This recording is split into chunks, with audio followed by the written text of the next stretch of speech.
जो social media है उसका इम्पैक्ट क्या बन रहा है हमारी जनरेशन पे। मैं सबसे पहले तो ये बताना चाहूँगी कि सोशल मीडिया पे जो भी आप चीज़ें देखते हैं वो ज़रूरी नहीं है कि वो सच हो। और मोस्टली जो व्लॉग्स हैं वो स्क्रिप्टेड हैं। उसमें क्या हो रहा होता है, भाई एक व्लॉगर था, इतनी जगह पे था, उसने इतनी बड़ी बड़ी गाड़ियाँ ले ली, उसने सारा कुछ कर लिया। अब लोगों के दिमाग में आके कि भाई जो व्लॉग्स बनाता है तो करोड़पति बन गया। मुझे ना व्लॉग्स देखना बहुत पसंद है। ठीक है, मुझे क्यों पसंद है? क्योंकि वो हमेशा खुश रहते हैं। जी बिल्कुल। Which is humanly impossible. ऐसा हो ही नहीं सकता। एक घर है उसमें लड़ाइयाँ नहीं हो रही, एक घर है उसमें तकरार नहीं आ रही, एक घर में रहते हुए दो लोगों के दरमियान में ऊंच नीच नहीं हो रही। अब जो सोशल मीडिया के ऊपर दिखाया जा रहा है ना, एक शौहर है वो हर दिन अपनी बीवी के लिए फूल लेकर आ रहा है। मेरा शौहर तो मुझे नहीं देता।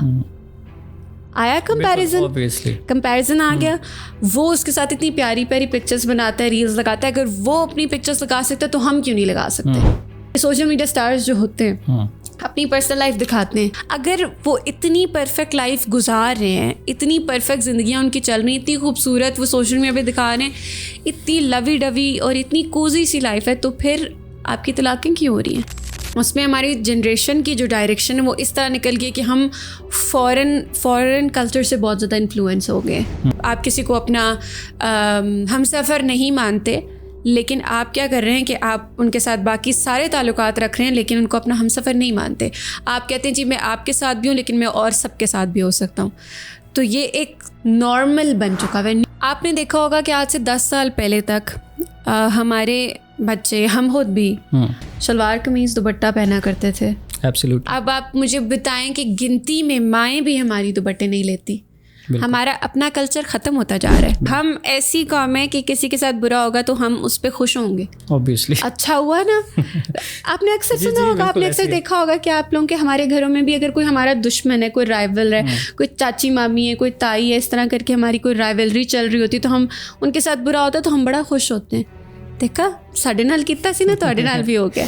कैसे जजमेंट होती है कि वो जो इंसान है मेरे सामने जिसके साथ आपका रिलेशनशिप बना है या बनना है, इन फ्यूचर आपके लॉन्ग टर्म्स हैं, तो कैसे आप उसको जज कर सकते हैं? सबसे पहले आपने देखना है कि आपने जज्बाती फ़ैसला नहीं करना कोई भी। आप अपना टाइम लें। साइकोलॉजी कहती है कि 3 महीने तक ना कोई इंसान फेक कर सकता है अपने इस रिलेशनशिप के अंदर कुछ भी। एंड लड़कियों, मैं तुम्हें एक बात सिखा रही हूँ, ठीक है? आपने अगर लड़का पहचानना है ना, सिर्फ देखो does he do what he says, he is your right man. अगर वो जो कह रहा है वो करता है तो वो तुम्हारे लिए परफेक्ट है।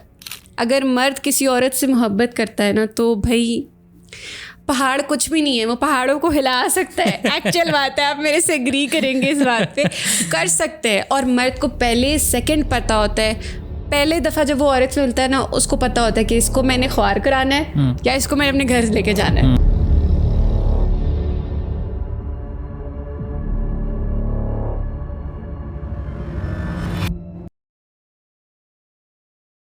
बिस्मिल्लाहिर्रहमानिर्रहीम। अस्सलाम वालेकुम व्यूअर्स, मेरा नाम है आतिफ़ और आप देख रहे हैं पिंडियोलॉजी।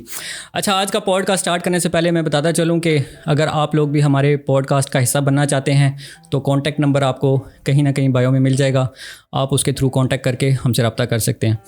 आज के जो हमारी गेस्ट हैं, बहुत ही चार्मिंग, बहुत ही इंटेलिजेंट, स्मार्ट नताशा। अस्सलाम वालेकुम, कैसी हैं? Welcome to the studio. Thank you so much. अच्छा जी व्यूअर्स, आज का जो टॉपिक है वो बहुत ही ज़्यादा इंटरेस्टिंग होने जा रहा है। वीडियो जो है वो आपने सारी देखनी है, लेकिन वीडियो के जो कुछ चंक्स हैं वो मैं आपको बताता चलूँ कि आज का जो टॉपिक है वो है रिलेशन के बारे में, कि आजकल की जो जनरेशन है वो कहाँ जा रही है, उनकी डायरेक्शन क्या है, और जो सोशल मीडिया है उसका इम्पैक्ट क्या बन रहा है हमारी जनरेशन पे। और साथ ही साथ हम मैम से ये भी पूछेंगे कि ये जो पेरेंट्स होते हैं इनका क्या रोल होता है, और जब आप किसी के साथ रिलेशन में आ जाते हैं तो आपको कैसे पता चले कि वो इंसान आपके लिए ठीक है कि नहीं। अच्छा नताशा, ये वीडियो स्टार्ट करने से पहले मैं आपको नताशा के बारे में बताता चलूँ। सोशल मार्केटर हैं और आपका जो सोशल मीडिया पे काफ़ी ज़्यादा एक ग्रिप है। इसी को मद्देनज़र रखते हुए आप हमें बताएं, पहला क्वेश्चन मैं आपसे यही पूछूंगा कि जो हमारी जनरेशन है इसकी डायरेक्शन क्या है?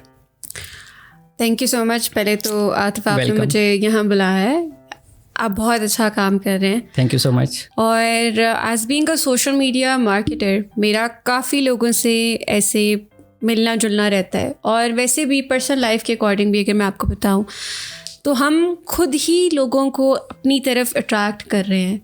मैं सबसे पहले तो ये बताना चाहूँगी कि सोशल मीडिया पे जो भी आप चीज़ें देखते हैं वो ज़रूरी नहीं है कि वो सच हो, ठीक है। अब क्या हो रहा है कि अब घर में बैठे हुए एक मासूम इंसान, एक मासूम औरत या मर्द या बच्चे जो भी हैं, वो जब सोशल मीडिया पे देखते हैं यार फ़लाँ की ज़िंदगी तो बहुत खूबसूरत चल रही है, फ़लाँ की ज़िंदगी में बहुत अच्छा चल रहा है, उसके पास गाड़ी है, बड़ी गाड़ी है, तो अगर जो देखने वाला है उसके पास बाइक है, उसके अंदर वो एक अर्ज आ जाएगी यार उसके पास गाड़ी है, मेरे पास क्यों नहीं है, मुझे भी चाहिए। तो वो घर में एक प्रेशर बिल्डअप हो जाएगा, अनरियलिस्टिक प्रेशर बिल्डअप कर रहा है हमारा सोशल मीडिया। उसमें हमारी जनरेशन की जो डायरेक्शन है वो इस तरह निकल गई कि हम फॉरेन कल्चर से बहुत ज़्यादा इन्फ्लुएंस हो गए। हम इतना ज़्यादा इन्फ्लुएंस हो गए हैं कि हमें हमारे छोटे छोटे बच्चों को सिचुएशनशिप्स जैसी टर्म्स के बारे में भी पता है। बिल्कुल। अगर आप सिचुएशनशिप्स अगर आप लोगों को नहीं पता तो मैं बताते चलूँ कि आप ऐसी चीज़ों को सिचुएशनशिप्स ये हैं कि आप इस तरह के बन गए हैं कि अगर आप कमिटेड नहीं हैं किसी के साथ, आप किसी के साथ मतलब आप किसी को अपना हमसफ़र नहीं मानते, लेकिन आप क्या कर रहे हैं कि आप उनके साथ बाकी सारे ताल्लुकात रख रहे हैं लेकिन उनको अपना हमसफ़र नहीं मानते। आप कहते हैं जी मैं आपके साथ भी हूँ लेकिन मैं और सबके साथ भी हो सकता हूँ। तो ये एक नॉर्मल बन चुका है, न्यू नॉर्मल हमने बना दिया जिसको हमें रोकना पड़ेगा। बिल्कुल। अच्छा नताशा, ये जो आपने बिल्कुल एक डायरेक्शन हमें बताई और ऑब्वियसली ये डायरेक्टली जो इम्पैक्ट हो रहा है हमारी जो जनरेशन है, यहाँ से हमें पता चल जाता है कि डायरेक्शन कहाँ जा रही है। अब ये जो सोशल प्लेटफॉर्म्स हैं जैसे कि आपके फेसबुक हो गया, इंस्टा हो गया, स्नैपचैट हो गया, यहाँ से हमारी जनरेशन क्या गेन करती है और वो अपने ऊपर क्या उसके असरात होते हैं? आपने देखा होगा कि आज से 10 साल पहले तक हमारे बच्चे, हम खुद भी सलवार कमीज दुपट्टा पहना करते थे। एब्सोल्युटली। अब आप मुझे बताएं कि गिनती में माएँ भी हमारी दुपट्टे नहीं लेती। हमारा अपना कल्चर ख़त्म होता जा रहा है। बिल्कुल।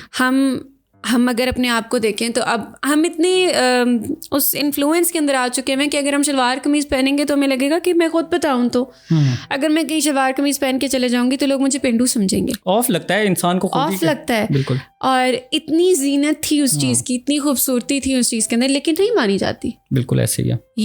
ये सोशल प्रेशर्स हैं हमारे ऊपर जो आ गए। अब अगर एक औरत है, एक हाउसवाइफ है, एक होम मेकर है, वो पहले अपने घर के अंदर रहती थी, अपना घर बनाती थी, मर्द कमाते थे, पैसे लेकर आते थे और वो उसमें खुशी शामिल होती थी औरत की और सारा कुछ। अब एक औरत होम मेकर होने के बावजूद वो 24/7 की जॉब कर रही है, लेकिन क्या हो रहा है, वो तो कुछ नहीं करती। वो माँ है, वो घर चला रही है, वो होम मेकर है, लेकिन उसके दिमाग में क्या चल रहा है, मैं कुछ नहीं करती, नहीं मैं बस हाउस वाइफ हूँ। उसका फ़ख्र ख़त्म हो गया है क्योंकि सोशल मीडिया के ऊपर इतना ज़्यादा आ गया कि भाई वो वर्किंग वुमेन है, वो ये है, वो है। सबसे ज़्यादा बड़ी जो जॉब है वो होम मेकर की है। बिल्कुल ऐसे ही है। आपके बच्चे संभालना कोई आसान काम नहीं है। अगर देखें 9 to 5 आपकी 8 घंटे की जॉब है, 8 घंटे आप गए, आपको चंद पैसे मिले, आप घर आ गए। लेकिन आप देखें कि आप कितने लोगों के करियर्स बना रहे थे।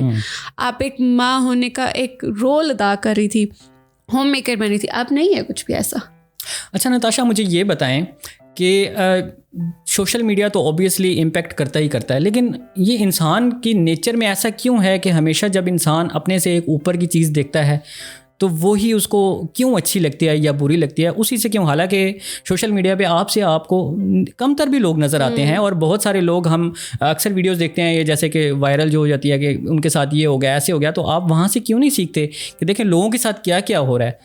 आप पॉजिटिव चीज़ को क्यों नहीं उठाते? आप हमेशा ये देखते हैं कि जी फ़लाने के पास तो बड़ी गाड़ी थी, फ़लाने के पास तो ये प्लेटफॉर्म था, उसका ये इमेज था, उसका ये, तो ये ऐसा क्यों है कि हमें सिर्फ नेगेटिव चीज़ें ही अट्रैक्ट करती हैं और उसी से हम अपनी ज़िंदगियां ख़राब करने के लिए जो है वो तैयार रहते हैं?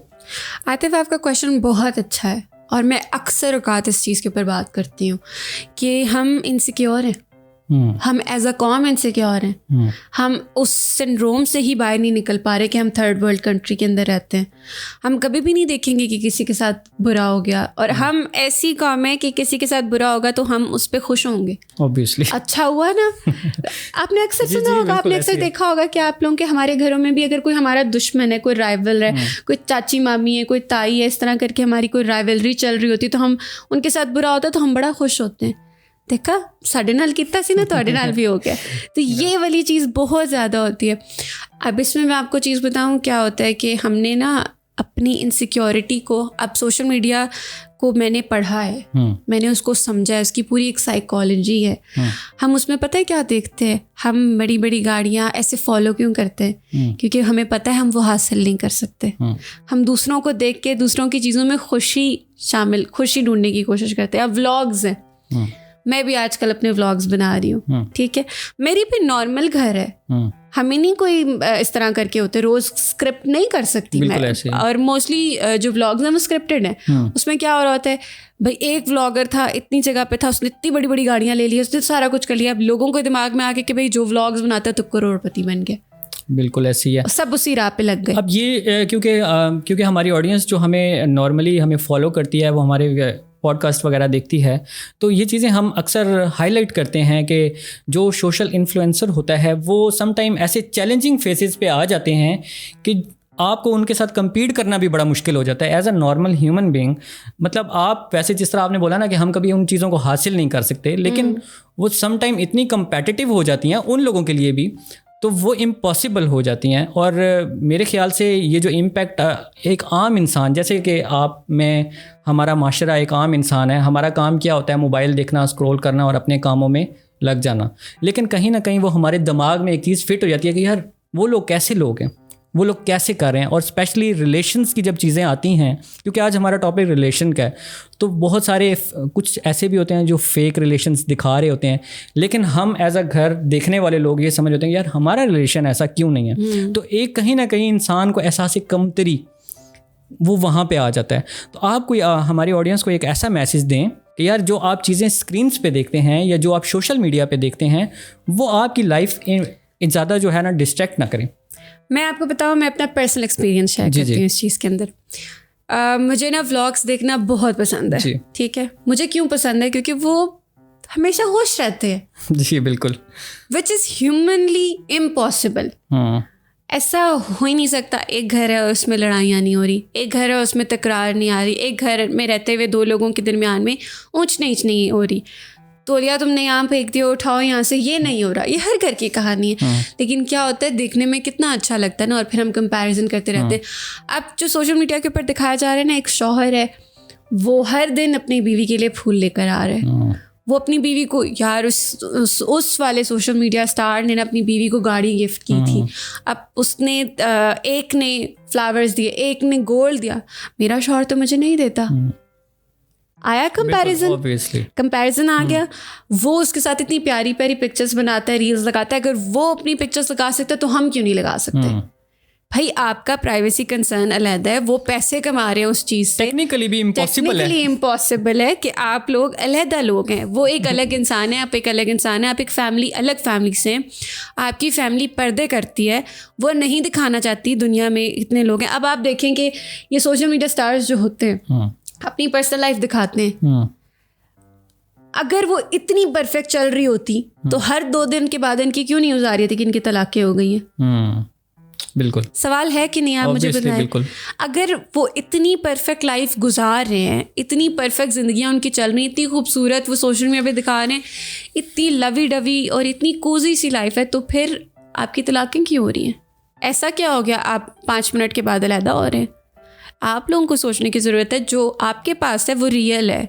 जो आपके घरों में छोटी छोटी नोक झोंक के आपका शौहर थक के आता है और आपको प्यार कर रहा है, आप पूरा दिन थकने के बाद जब घर आ रही हैं काम से तो आप अपने इंसान को देख रही हैं, वो सब रियल है। आपके बच्चे, आपका घर, वो सब कुछ रियल है। जो आपके पास है वो प्रेशियस है, ना कि वो जो टीवी पे दिखा रहे हैं वो। बिल्कुल नताशा, जिस तरह हर चमकती चीज़ सोना नहीं होती, इसी तरह हर जो आपको चीज़ नज़र आ रही है वो उसका पीछे एक डार्क साइड भी कहीं ना कहीं होती है, जो कि आप नहीं देखते नॉर्मली। अच्छा, इस टॉपिक को कैरी करते हुए जो नेक्स्ट क्वेश्चन है, इंपॉर्टेंट बड़ा क्वेश्चन है, उसमें थोड़ा सा हम एलेबोरेट कर दें आप इसमें कि पेरेंट्स का क्या रोल होता है रिलेशनशिप्स के अंदर। Oh my God क्योंकि ये एक डिफरेंट टॉपिक है, लेकिन मैं चाह रहा हूँ कि आप इसको बिल्कुल एक छोटे से सेगमेंट में वाइंड अप करें ताकि हमारे ऑडियंस को थोड़ी सी इसके बारे में भी इंफॉर्मेशन मिले। मैं इसकी खुद जो है ना खुद में इसको क्या कहते हैं, वो लफ्ज़ क्या होता है कि वो ही होता है जो होता है। मैं खुद इस पे इम्पैक्ट हुई हूँ, क्योंकि सबसे ज़्यादा इम्पॉर्टेंट है, आप देखें अगर एक इंसान है उसने अपने माँ बाप को कभी प्यार से देखा ही नहीं है, उसने दो लोगों में प्यार देखा ही नहीं है, तो उसके दिमाग में क्या है, भाई ये जो लड़ाई झगड़ा है यही ज़िंदगी होती है, यही शादी ब्याह होता है, यही प्यार होता है। जैसे मेरा घर है, अल्हम्दुलिल्लाह अल्हम्दुलिल्लाह, मैंने ज़िंदगी में कभी मेरे अम्मी अब्बू की लड़ाई नहीं देखी, तो मैं कैसा घर देखूंगी कि भाई लड़ाइयाँ नहीं होनी चाहिए। मेरे अब्बू चुप कर जाते हैं, किसी टाइम मेरी अम्मी चुप कर जाती हैं, उन दोनों की अगर कोई आपस में बात होती है, दोनों में से कोई एक ना एक कॉम्प्रोमाइज़ करता है। बिल्कुल। और रिलेशनशिप नाम ही इसी ऐसे ही है। अब मेरे जो वाले साहब हैं, मेरी अम्मी, दोनों बेस्ट फ्रेंड्स हैं अगर आप देखें जाए तो। उनके पास जैसे ही टाइम मिलता है वो घर आके मेरी अम्मी के साथ स्पेंड करते हैं। उससे मैंने क्या सीखा कि जब जो मियाँ बीवी का रिश्ता है वो बड़ा एक ना इस तरह का रिश्ता है कि वो दोस्ती है, वहाँ प्यार है, वहाँ इज्जत है, वहाँ सब कुछ है। अब इसमें क्या होता है, हमारे पेरेंट्स नार्सिसिस्टिक भी निकलते हैं, ईगो से भरे हुए, उनके अंदर इतनी ज़्यादा कुटी हुई ईगो होती है ना, और इतनी ज़्यादा आकड़ में होते हैं वो, कि वो कभी भी अपनी औलाद को प्यार दिखाते ही नहीं है। आपके माँ जिन माँ बाप ने अपनी औलाद को कभी प्यार दिखाया ही नहीं है, तो क्या होता है, औलाद वहाँ पे मर्द हो के औरत, वो डर जाते हैं, वो दब जाते हैं, वो अपने इमोशंस को बाहर नहीं निकाल सकता, वो शट डाउन हो जाते हैं, वो इमोशनली अनअवेलेबल रहते हैं अपने रिलेशन के अंदर। तो इस तरीके से हमारे जो पेरेंट्स का रोल है ना, वो बहुत इंपॉर्टेंट है हमारी ज़िंदगियों को फॉर्म करने के लिए, फॉर्मुलेट करने के लिए। जिस तरह कहते हैं ना कि सेपरेटेड पेरेंट्स के जो बच्चे होते हैं वो भी अंदर से ब्रोकन होते हैं, वो कभी भी एक अच्छा रिलेशनशिप फॉर्म नहीं कर सकते। अच्छा नताशा, मुझे इसमें, क्योंकि मैं चाहता हूँ कि हमारी ऑडियंस तक ना आज कुछ ना कुछ पहुँचे, कुछ मैसेज वो लेके जाए, मुझे आप ये बताएं कि जो चीज़ आपने बताई वे 110% ये श्योर है कि जिनका बैकग्राउंड इस तरह चल रहा होता है, लेकिन आप मुझे ये बताएं कि अब एक इंसान है, उसका बैकग्राउंड तो वो गुजर गया ना, उसने 22, 23, 25 साल जो उसकी ज़िंदगी थी, या लेट्स सपोज 30 तक वो पहुंच गया, वो तो गुजर गया। अब इसको फिक्स करने का कोई ऑप्शन है आपके पास? मैं आपको 3 चीज़ें बताती हूँ। ये 3 ऐसा प्रोसेस है जो मैंने अपनी ज़िंदगी के अंदर इम्पैक्ट कराया। सबसे पहले हमें ये मानना पड़ेगा कि हम इंसान हैं, हमसे गलतियाँ हो सकती हैं, हम मासूम नहीं हैं, हम गलतियाँ करते हैं और हम गलतियों से सीखते हैं। हमारे माँ बाप ने जो गलतियाँ की हैं वो ज़रूरी नहीं है कि हम दोहराएं। ये चीज़ पहले कॉन्टीन्यूटी को रोकना पड़ेगा, हमें वो एक्सेप्ट करना पड़ेगा कि हाँ जो हो रहा है ये गलत है, ये नहीं होना चाहिए, मेरे इर्द गिर्द जो सब कुछ हो रहा है ये गलत है, ये नहीं होना चाहिए। फिर हम बैठे हुए, हम अपने दिमाग को उन खुराफात से निकाल रहे हैं, उन ओवर थिंकिंग जो करते हैं ना हम, कि यार ऐसे रिलेशनशिप के अंदर हो जाना चाहिए, वैसे हो जाना चाहिए। ओवर थिंकिंग को रोकना पड़ेगा, ओवर थिंकिंग को पॉजिटिव थिंकिंग में कन्वर्ट करना पड़ेगा। ठीक है। तीसरा हमें अपना एहतसाब करना होगा। ठीक है। जिसको ये जो सेकंड सबसे पहला आता है आपके पास, मुआहिदा। क्या आपने एक्सेप्ट किया और आपने एक मुआहिदा किया अपने साथ कि हाँ ये जो भी हुआ है ना, दिस स्टॉप्स नाउ। मेरी अम्मी के साथ जो हुआ था, अब्बू के साथ जो हुआ था, मेरे घर में जो हुआ था, वो अभी रुक जाना चाहिए। ये मुआहिदा आपने कर लिया। सेकंड, आपने किया मुराकबा। आपने सोचा कि जो हो रहा है ये गलत है कि सही है, इसको कैसे आगे कंटिन्यू होना चाहिए, सारा कुछ होना चाहिए। फिर आप एंड पर आ जाते हैं। एंड के ऊपर आप आके आप कहते हैं एहतसाब कर रहे हैं, मुहासबा कर रहे हैं। आप एहतसाब कर रहे हैं कि जो आइमा कराम है उनका भी फरमान है कि वो शख्स मोमिन ही नहीं है जो रात गुजर जाए, 24 घंटे गुजर जाए और उसने अपनी अकाउंटेबिलिटी नहीं की है, उसने नहीं सोचा कि वो कैसे चल रहा है। तो अब जो सबसे लास्ट एंड मेजर पॉइंट है विच इज़ मुहासबा, उसमें आपने देखना है कि आप कैसे चीज़ों को बेहतर कर सकते हैं। आज का दिन था, आज आपने अपने पार्टनर के साथ कैसे ज़िंदगी गुजारी है, आज आपने इतना चीख के बात की है, आज आपने आहिस्ता किया, अब इसको कैसे बेहतर कर सकते हैं। आपकी अम्मी ने आपके अब्बू पे चीखा या आपके अब्बू ने आपकी अम्मी पे चीखा, तो वो जो आप कैसे वो कर रहे हैं, हम नहीं करेंगे। एज अ चाइल्ड जो आपने फेस किया, ज़रूरी नहीं है कि आपका बच्चा भी आपके पास आप वो फेस करे। You have to stop that point. इधर ही आप लोगों को रोकना पड़ेगा। This is what I tell everyone. बिल्कुल नताशा, बहुत ही ज़बरदस्त बात की और मेरे ख्याल से जिनको समझ आनी थी वो आ चुकी होगी कि today is the right time to change. Exactly. क्योंकि अगर आज नहीं करेंगे तो फिर आप कभी भी नहीं करेंगे, ठीक है। और क्योंकि हमारे पॉडकास्ट का जो सेशन होता है वो एक लिमिटेड टाइम के लिए होता है, इसलिए मैं इसको यहाँ पे वाइंड अप करना चाहूँगा और आखिर में एक क्वेश्चन आपसे पूछूँगा, और थोड़ा सा कॉम्प्लिकेटेड भी क्वेश्चन है, लेकिन होपफुली क्योंकि आप ऑब्वियसली सोशल मीडिया पे एक आपकी ग्रिप है तो आप इस चीज़ को थोड़ा सा समझ सकती हैं।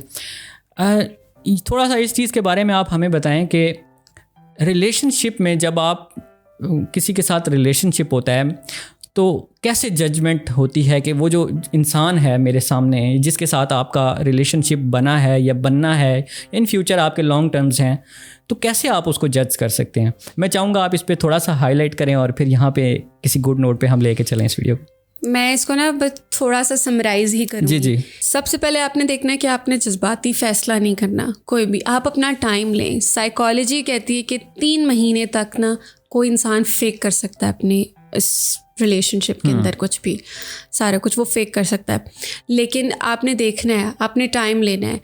एंड लड़कियों, मैं तुम्हें एक बात सिखा रही हूँ, ठीक है? आपने अगर लड़का पहचानना है ना, as being a woman, as being a research analyst, और मैंने इतनी ठोकरें खा के सीखा है ना, किसी दिन दोबारा पॉडकास्ट पे आऊँगी तो अपनी ठोकरें भी सुनाऊंगी, लेकिन नहीं, इसके लिए आपको बुलाएंगे। डन हो गया। हम ऑफ द कैमरा जो जितनी बातें हैं वो आपने लाजमी बतानी है, मैं लास्ट में बताऊंगी वो आके। लेकिन लड़कियों में तुम्हें सिर्फ इतनी बात बता रही हूँ कि सिर्फ देखो, does he do what he says, he is your right man.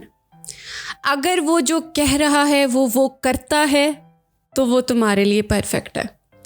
इसका अगर मैं आपको एग्जांपल दूं, अगर वो कह रहे हैं ना मैं 5 मिनट बाद आ रहा हूँ, तो वो नहीं आ रहा ना, तो और अगर वो नहीं आ सकता ना तो उसका मैसेज आ जाना चाहिए कि अच्छा मैं मसरूफ़ हो गया हूँ या कुछ भी हो गया है, छोटी छोटी चीज़ें। अगर वो कह रहे हैं ना कि हम आज इधर जाएंगे, तो वो लेके जा रहा है। Note that. वो कह रहे हैं ना if he wanted to he would, ये जो स्टेटमेंट है ये एक्चुअली ट्रूथ है। अगर मर्द किसी औरत से मोहब्बत करता है ना, तो भाई पहाड़ कुछ भी नहीं है, वो पहाड़ों को हिला सकता है। एक्चुअल बात है, आप मेरे से एग्री करेंगे इस बात पे, कर सकते हैं। और मर्द को पहले सेकंड पता होता है, पहले दफ़ा जब वो औरत से मिलता है ना, उसको पता होता है कि इसको मैंने ख्वार कराना है या इसको मैंने अपने घर लेके जाना है। सो ख्याल रखो और मैनिपुलेट बिल्कुल नहीं हो जाओ। प्यार मोहब्बत, और ये देखो कि अगर कोई मीठा और अगर कोई बहुत कड़वा हो रहा है ना, तो उसकी खैर है, दुनिया है ही कड़वी, हम हैं ही इम्तिहान के अंदर।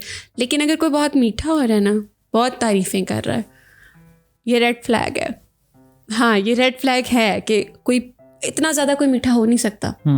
इतनी ज़्यादा अच्छाइयाँ किसी में नहीं होती हैं, कोई ना कोई ड्रॉबैक होता है, या तो वो सप्रेस करके बैठा हुआ है या तो फिर थोड़ी देर बाद बताएगा असली शक्ल। सो इसी के साथ thank you so much Natasha, आपने जो रेड फ्लैग्स बताए, उम्मीद करते हैं कि लड़कियों को कुछ ना कुछ समझ आ गए होंगे। और मैं देखने वालों को ये कहना चाहता हूँ कि कुछ फ़ैसले जो होते हैं वो इंसान करता है और कुछ फ़ैसले जो होते हैं वो अल्लाह ताला की ज़ात आपके लिए करती है। जो भी होता है वो बेहतर होता है। इसी गुड नोट के साथ मुझे और नताशा को दें इजाज़त। अल्लाह हाफ़िज़।